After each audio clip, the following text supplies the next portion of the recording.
Welcome to Dr. Jester Rants, and I'm gonna rant about this. From Bound into Comics, first trailer for Predator film Prey teases Comanche girl to face off a predator. Plot synopsis sounds terrible! I'm gonna be honest, why am I not surprised? And even more so, it's from Hulu, so practically nobody is going to watch that garbage. And I saw the teaser and it was disappointing, especially in the historical factor.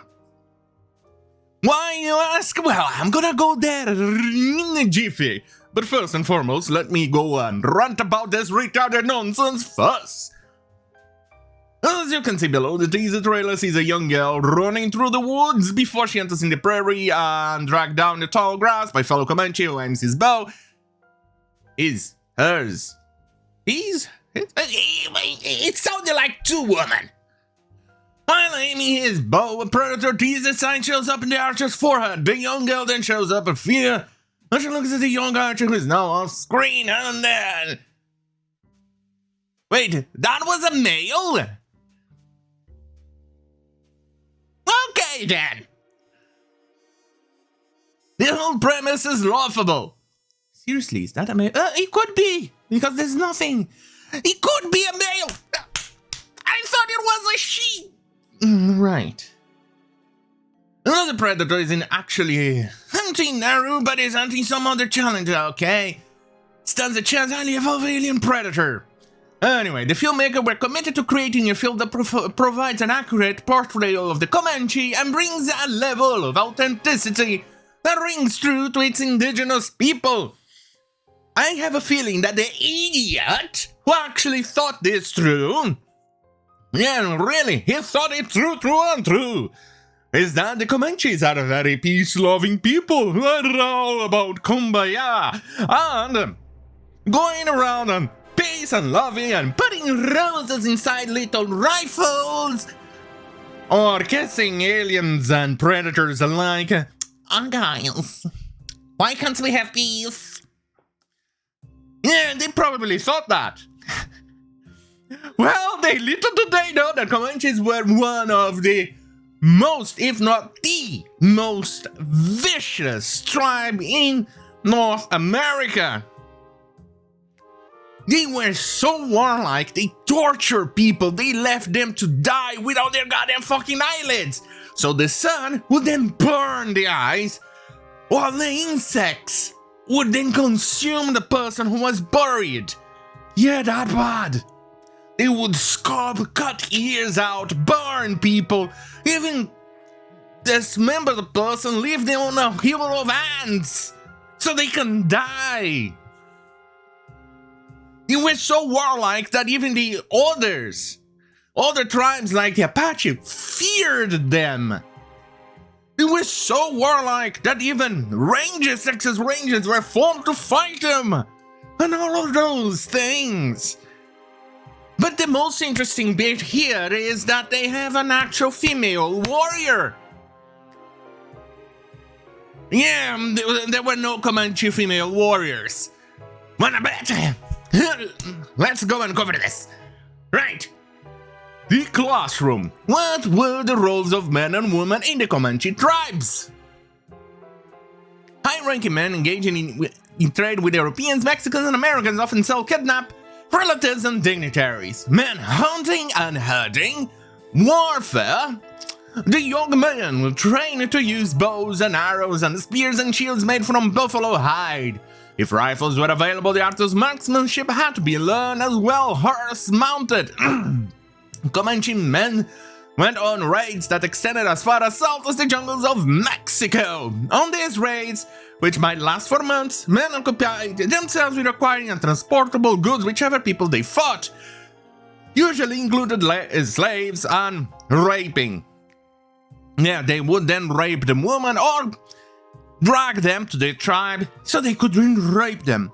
If they were more trouble than they were worth, they would rape them, then kill them. Men, they also traded. Now women, that's basically it. The Comanche were hunters and gatherers, and as well often they such cultures, women were in charge of gathering. Since the Comanche were a polygamous society, one or more women might be attached to a single man and cared for him by collecting nuts, berries, and other wild vegetation near the camp. Women prepare meals for their men, with the food they gather and the meat brought home by hunters. So you say me that the Comanches were based? Well, there goes the feminist dream of a Comanche society. Woman, the home. Women were also responsible for the home, which was usually a teepee made from hides and wood. They did not simply clean the home. Women had to actually build a teepee, even if that meant carrying heavy wood and erecting the structure themselves. They were also in charge with raising children. Men would take charge of the older boys, but women raised the girls and prepared them for marriage and motherhood. So basically, no female warriors. Well, that's a bit of a pickle, isn't it? It just goes to show that Hollywood likes to portray them in a very, very good light while hiding the ugly bits. They were not peaceful savages, like some of the idiots like to believe. They were not. They were very, very violent. Anyway, and if you doubt me, you just consider that. I think we're good. NP-fucking-R. The rise and fall of the Comanche Empire. Right, let's move on because everything else is not interesting, but let's go with here. Winnie, it's one of the historians. Well, what happened was what happened in every Plains Indian raid going back for centuries. In other words, this is what Indians did to Indians, and this just happened to be Indians meeting whites. But the automatic thing in battles, adult males would be killed. That was automatic. That's one of the reasons that Indians fought to the death. The white men were astonished at it, but they were assumed that they would be killed. Most small children were killed. The very small children were killed. A lot of the, say, children in, 3 to 7, 3 to 10 range were often taken as captives. The women were often raped and often killed. See? So basically what you get here is not the very good thing that the movie is trying to portray. Unless they go on, like parts of the article of Bound in the Comic said, that the Predator would go on hunting out the Comanches and murder the entire tribe. I don't see that being very realistic. Especially a woman with no bow training, no sword fighting, no weapon fighting, no rifle fighting. Well, apparently, I think it happens before the colonialism or after it. Either way, none of those things, and you expect her to win against a predator. This is going to be funny as fuck.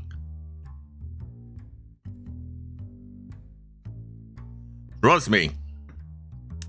I'm going to go and make a video about it when the trailer comes out, if I remember right.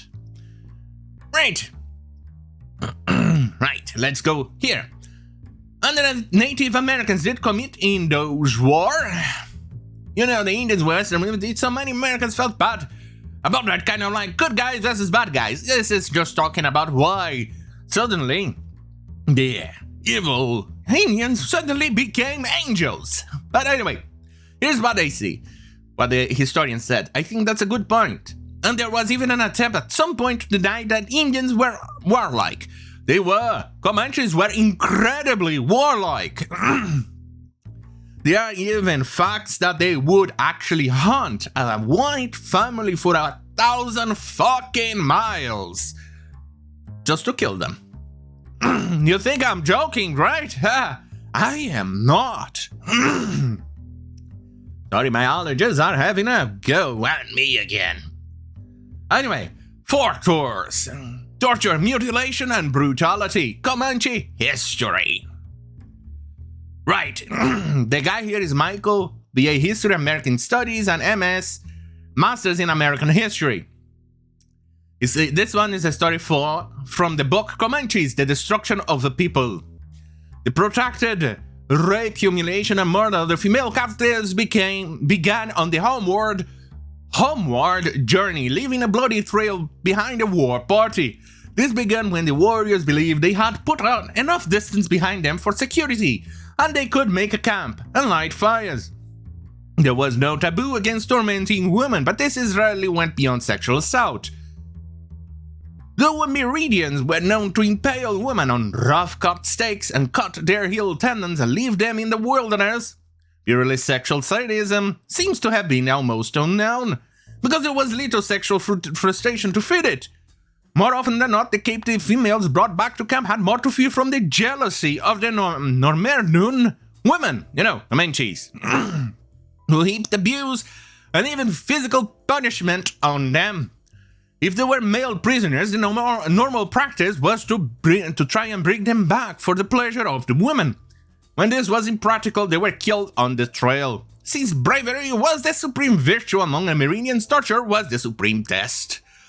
The tormentors got the same psychic satisfaction from breaking a victim's spirit while they destroyed his nerves and body, as they derived from them mutilating the dead. However, because valor was so respected in this warlike culture, the tortured captive who died bravely gaining honor even in the eyes of the enemy, a nicety most European minds failed to grasp. The victim who was defiant to the last even wanted sort of a triumph. He made bad magic for his killers. There is one documented case of a nameless white man on the plains who laughed in the face of his Normernoon captors with complete coolness as they graphically threatened his genitals with fire and steel. Abashed, a war chief ordered him released unharmed and having a magic too powerful to challenge. Look at this. The Spanish recorded description of a mass torture of a number of captured Tonkawas is enough to show why the subject for torture was always close to the minds of whites on the Meridian frontier. In this case, the Normernoon warriors staked out their victims and began applying fire to each of captives' hands and feet until the nerves had been destroyed in each extremity. Then they amputated their ruined extremities and began the fire torture again against the sensitive bleeding flesh. All the victims were scalped alive, so they wouldn't know the full extent of their degradation. Finally, tiring of the business, the Normernoon tore out the Tonkawa's tongues to silence their cries and heaped the wreathing victims' scrota and bellies with blazing coals. The Normernoon then went on to sleep around the torture fire. Yeah. I'm wondering if we are going to get any of these things in the movie. Right? Somehow I doubt it. I think we're going to see a society where women are warriors, they wear Mary Sues, they could do everything, and they were peaceful little people. Yeah, who wants to bet that this is something that is going to actually happen in the goddamn fucking movie? I'm pretty sure it's going to happen. And they're peaceful, and then suddenly the predators, which is going to be an analogous to white males, it's going to come and destroy the entire tribe. Who wants to bet that something is going to happen? Actually, I'm not going to even be surprised if that happens. Anyway, now that you know the truth about the Comanches on that goddamn fucking hell, have a great fucking night.